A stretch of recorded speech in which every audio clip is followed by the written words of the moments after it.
నమస్తే అండి. చాలామందికి హెల్త్ ఇన్సూరెన్స్ అంటే తీసుకోవాలంటే ముందుగా చాలా డౌట్స్ ఉంటాయి. అదేవిధంగా దాని గురించి కూడా చాలామందికి అవగాహన కూడా లేదు. నాకు అంటే మన ఫ్రెండ్స్‌కి అంటే నేను ఆల్రెడీ హెల్త్ ఇన్సూరెన్స్ జాబ్‌లో చేస్తున్నాను. దాని మీద ఎటువంటి డౌట్స్ ఉన్నా, లేకపోతే దాని మీద ఏమైనా మీకు క్లారిటీ ఉన్నా, భయం ఉన్నా, కొంతమంది భయం ఉంటే ఏ విధంగా అంటే డబ్బులు కడతాం, డబ్బులు రావు, ఇలాంటివి చాలా చాలా డౌట్స్ ఉంటాయి. వాటన్నిటికీ క్లారిటీ ఇస్తూ నేను వీడియోస్ చేస్తుంటాను.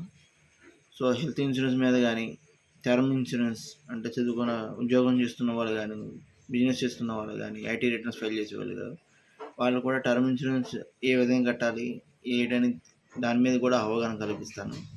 అండ్ వాటి మీద ఉన్న డౌట్స్ కూడా క్లారిటీ చేస్తాను.